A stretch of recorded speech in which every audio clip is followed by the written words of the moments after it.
السلام علیکم ورحمۃ اللہ وبرکاتہ۔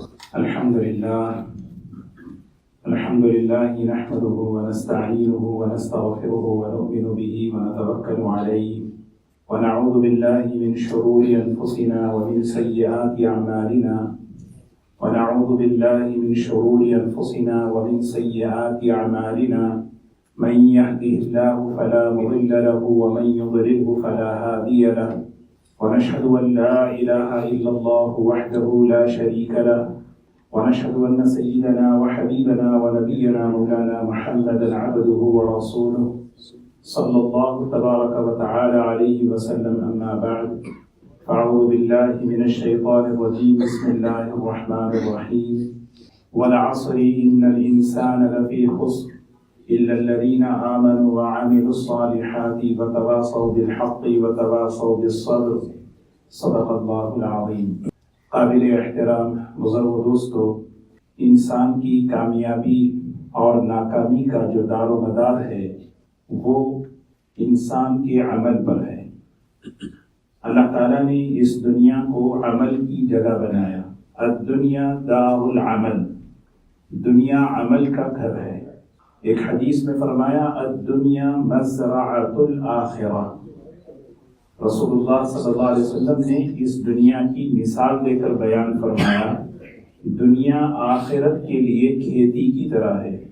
ہر دنیا میں آنے والے انسان کا یہ ذہن بنایا جا رہا ہے کہ یہاں انسان عمل کے لیے آیا ہے اور اس عمل کے ذریعے سے اس کی زندگی قیمتی بنتی ہے، اس کی ذات بھی قیمتی بنتی ہے اور دنیا کی اور آخرت کی دونوں جگہ کی کامیابی حاصل کرتا ہے۔ انسان جو ہے، اگر ہم دیکھیں وقت کس طرح جلد سے جلد گزرتا جا رہا ہے، سال مہینوں کے برابر، مہینہ ہفتے کے برابر، ہفتہ دن کے برابر، زمانہ جو ہے بہت تیزی سے گزر رہا ہے، وقت بہت تیزی سے نکل رہا ہے۔ لیکن عقل مند اور سمجھدار آدمی وہ ہے جو اپنے اس ملے ہوئے وقت سے اپنے آپ کو بنا لے۔ اسی لیے زندگی کو بنانا، وقت کو بنانا زندگی کو بنانا ہے، وقت کو ضائع کرنا زندگی کو ضائع کرنا ہے۔ زندگی تو بہت لمبی ہے، انسان سوچتا ہے، لیکن اس کو بنائیں کیسے؟ جو وقت ابھی ملا اس کو بنا لے۔ اور وقت بنتا ہے عمل سے، وقت بنتا ہے عمل سے۔ انسان قیمتی بنتا ہے عمل سے۔ انسان کی قیمت دنیا میں اور آخرت میں عمل سے بنتی ہے۔ ہر انسان اس دنیا میں قرآن پاک اور حدیث پاک کی روشنی میں یہ ہمیں بیان کیا گیا کہ ایک تاجر کی حیثیت سے آیا ہے۔ جتنے بھی ہیں ہم سب تاجر ہیں، بزنس مین ہیں۔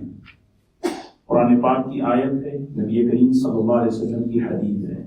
جب تاجر ایک بزنس مین ہوتا ہے تو اس کے پاس ایک سرمایہ ہوتا ہے، ایسٹ ہوتا ہے جو وہ خرچ کر کے لگا کر نفع حاصل کرتا ہے۔ تو اللہ تبارک و تعالیٰ نے ہمیں جو ہے سرمایہ زندگی دی، جوانی دی، صحت دی، نعمتیں دی۔ ان اللہ اشتری من المؤمنین انفسهم واموالهم بان لهم الجنہ۔ صاف اعلان کر دیا اللہ تعالیٰ نے تمہاری جان اور مال کے بدلے میں تمہیں جنت دینے کا وعدہ کر لیا اور خرید لیا ہے۔ خریدنے والے اللہ ہیں، بیچنے والا انسان ہے۔ اور کیا بیچ رہا ہے؟ جو سرمایہ ہے وہ دے رہا ہے۔ وَمَنْ أَوْفَى بِعَهْدِهِ مِنَ اللَّهِ، جو اس معاملے کو، اس تجارت کو، اس بزنس کو مکمل کر لے، فَاسْتَبْشِرُوا، اسے خوشخبری ہے، دنیا میں بھی خوشخبری ہے، موت کے وقت بھی خوشخبری ہے۔ وَذَلِكَ هُوَ الْفَوْزُ الْعَظِيمُ، یہ بہت بڑی کامیابی ہے، بہت بڑی کامیابی ہے۔ وہ اپنا سرمایہ کس چیز میں لگائے؟ جو اللہ کی طرف سے اسے ملا ہوا ہے وہ کس چیز پر لگائے؟ اگلی آیت میں 10 باتیں بتائیں۔ التائبون العابدون الحامدون السائحون الراكعون الساجدون الآمرون بالمعروف والناهون عن المنکر والحافظون لحدود اللہ۔ توبہ کرے، غلط زندگی چھوڑنے کی نیت کرے، آدمی توبہ کرے، عبادت کرے، بھلائیوں کو پھیلائے، برائیوں سے روکے، اخلاق کے ساتھ رہے، اللہ کی حمد و ثنا بیان کرے، اللہ تعالیٰ کی حدود اور حقوق کی حفاظت کرے. وبشر المؤمنین، ایسے تاجروں کے لیے، ایسے ایمان والوں کے لیے خوشخبری ہے. تو ہر انسان دنیا میں آیا ہے، اس کی جو حیثیت ہے وہ تاجر ہے. ہمارے پاس سرمایہ ہے. بعض تاجر ایسے ہوتے ہیں 1 مہینہ بھی اگر ان کا بزنس نہ چلے انتظار کر سکتے ہیں. اگر کسی کا جو ہے 1 سال بھی اگر بزنس نہ چلے، ٹھیک ہے بھائی اگلے سال چلے گا. لیکن ہمارے پاس جو سرمایہ ہے وہ دن بدن گھٹتا جا رہا ہے، دن بدن کم ہوتا چلا جا رہا ہے. ہماری زندگی، ہماری صحت، ہماری جوانی، ہر چیز جو نعمت جس شکل میں ہے وہ کم ہوتی چلی جا رہی ہے. اسی لیے اللہ تعالیٰ نے قرآن پاک میں والعصر کی قسم کھائی ہے. سیدنا حسن بصری رحمت اللہ علیہ ایک جگہ سے گزر رہے تھے. انہوں نے ایک آدمی کو دیکھا، برف بیچ رہا تھا، آئس بیچ رہا تھا، اور وہ یہ کہہ رہا تھا کہ ارحموا من یذوب رأس مالی. اس آدمی پہ رحم کرو، اگر تم اس کو خریدو گے نہیں تو ضائع ہو جائے گا. اگر اس کو تم خریدو گے نہیں تو میرا سرمایہ ضائع ہو جائے گا. مجھ پہ رحم کر لو، خرید لو. یہ جو ہمارے پاس جو کچھ ہے، کوئی بھی نعمت، ماں باپ ایک نعمت ہے میرے لیے، ہمیشہ نہیں رہتے. جس کے پاس ہے وہ غنیمت سمجھ جائیں. جس کے پاس ہے، بچے ایک عمر تک تربیت کے لیے موقع ہے، نعمت ہے.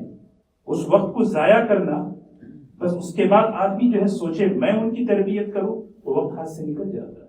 ہر چیز کا ایک وقت، ہر چیز کا ایک. تو انسان دنیا میں جو آیا ہے وہ جو ہے ایک اللہ کی طرف سے نعمتیں لے کر آیا، اور وہ نعمتیں اس کی دن بدن گھٹتی چلی جا رہی ہیں. سمجھداری یہ ہے کہ ان نعمتوں کا صحیح استعمال کرے. اللہ تبارک و تعالیٰ نے ہمیں نعمتیں عطا فرمائی اور نعمتوں کے صحیح استعمال کا طریقہ بتایا. زندگی کیسے صحیح استعمال ہو، جوانی کیسے صحیح استعمال ہو. زندگی اس کو فرمایا تجارت ہے. هل ادلکم علی تجارت تنجیکم من عذاب علیم تؤمنون باللہ ورسولہ وتجاہدون فی سبیل اللہ باموالکم وانفسکم. یعنی کہ میں تمہیں بتاؤں ایک ایسی تجارت، ایک ایسا بزنس. ایمان والوں سے کہہ رہے ہیں آپ تاجر ہیں، آپ کے پاس سرمایہ ہے. اس سرمایہ کو اگر تم نہیں استعمال کر کے نفع حاصل کرو گے ہمیشہ نہیں رہے گا. جیسے 2024 رخصت ہو رہا ہے، ایسے ہی زندگی رخصت ہو جائے گی. 2025 بھی ایسے ہی. 2023 کا آخری جمعہ بھی ہو سکتا ہے یہی بیان تھا. 2022 میں بھی یہی مذاکرہ تھا. ہر آنے والے سال کا آخری جو جمعہ ہوتا ہے عام طور پر اسی بات کا مذاکرہ ہوتا ہے کہ نعمتیں باقی نہیں رہتی. نعمتوں میں سے جو آدمی نفع اٹھا لے وہ نفع باقی رہ جاتا ہے. ہمارے پاس ایک ایسا سرمایہ ہے، صحیح وقت پر اگر ہم صحیح فیصلہ نہیں کریں گے تو پھر یہ سرمایہ گھٹتا رہے گا، پھر آدمی افسوس کرے گا. اسی لیے قیامت کا ایک نام یوم الحسرہ وانذرہم یوم الحسرہ، افسوس کا دن ہے. آدمی اس دن افسوس کرے گا. کس چیز کا افسوس کرے گا؟ کاش میں اپنا کچھ کر لیتا، کاش میں اپنے ماں باپ کی خدمت کر لیتا، کاش میں اپنے بچوں کی تربیت کر لیتا، کاش میں کچھ کر لیتا، کاش میں اپنی یعنی آدمی جو ہے افسوس. اسی لیے فرمایا اغتنم خمسا قبل خمس. ابھی موقع ہے، غنیمت سمجھو. زندگی کو غنیمت سمجھو موت سے پہلے، جوانی کو غنیمت سمجھو بڑھاپے سے پہلے، صحت کو غنیمت سمجھو بیماری سے پہلے، حالات کی تنگیوں کو آنے سے پہلے غنیمت سمجھو فرصت کو اور خوشحالی کو. اللہ تعالیٰ نے ابھی خوشحالی دی ہے، آپ بھی کر لیں. نہیں بعد میں کروں گا، یہ سرمایہ باقی نہیں رہتا.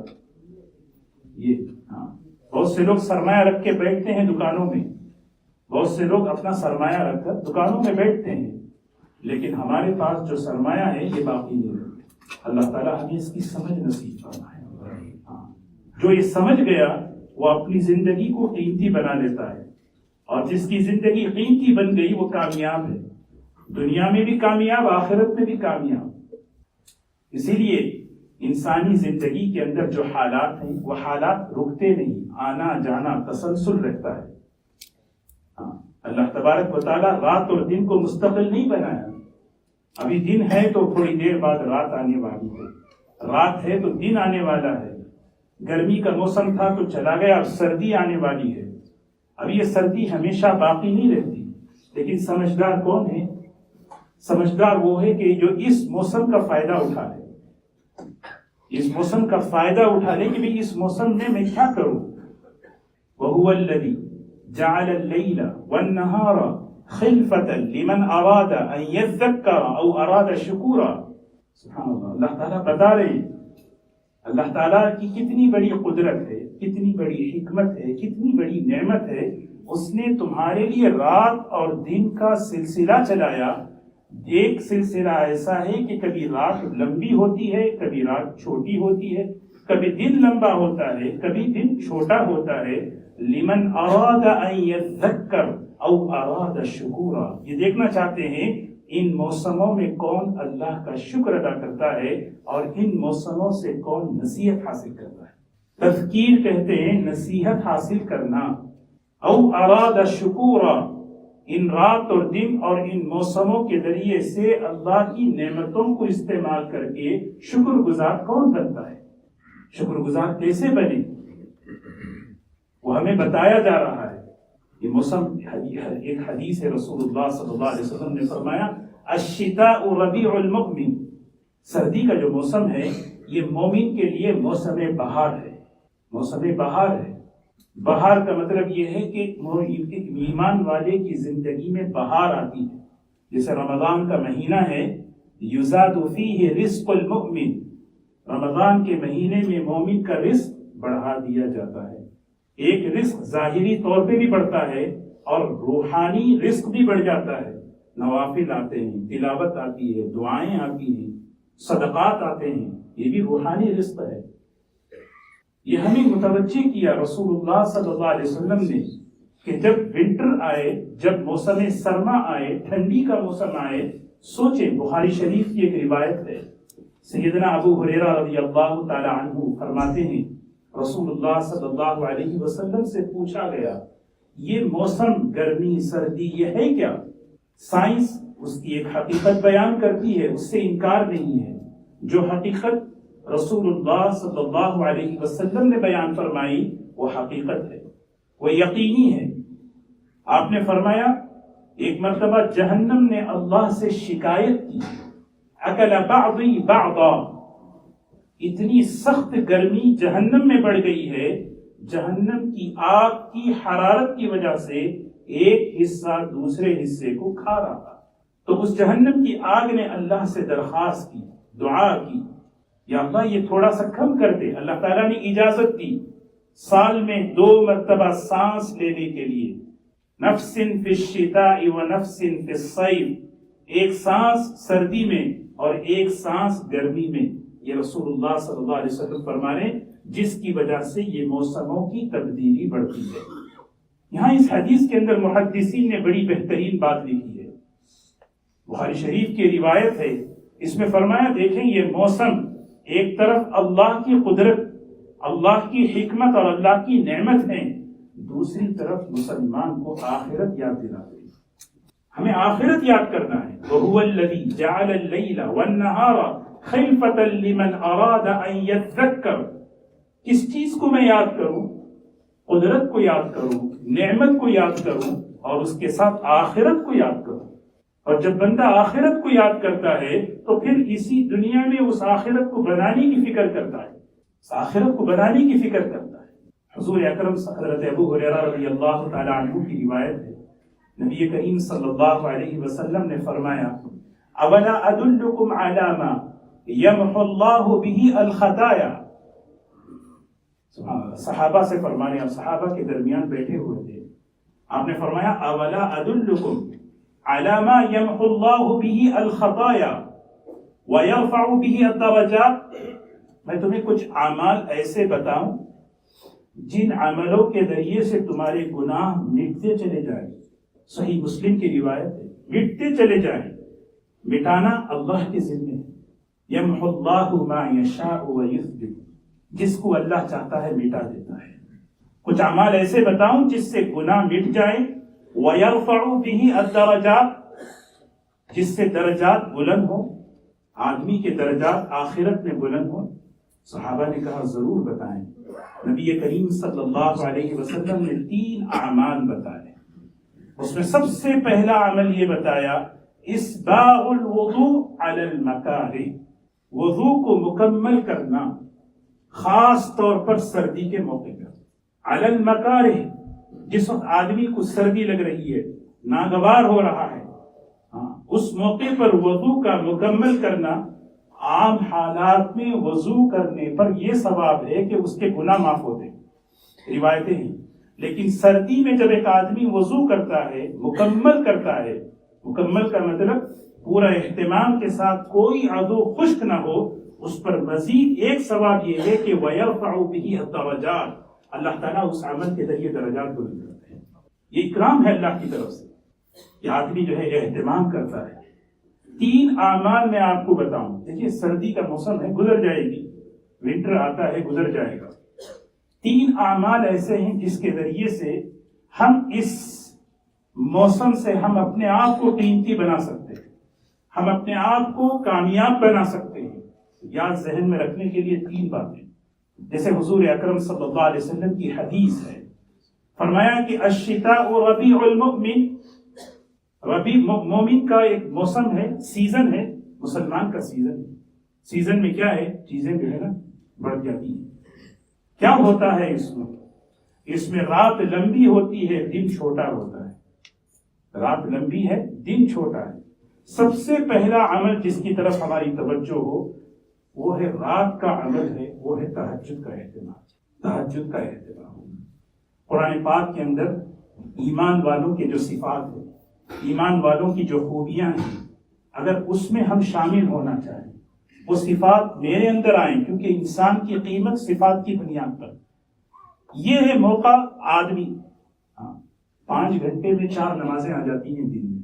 اگر آپ دیکھیں 5 گھنٹے میں ظہر، عصر، مغرب، عشاء اگر 7 بجے اگر ہو جائے تو 6:30 بجے جو فجر ہو رہی ہے، تقریباً 11 گھنٹے کا وقفہ.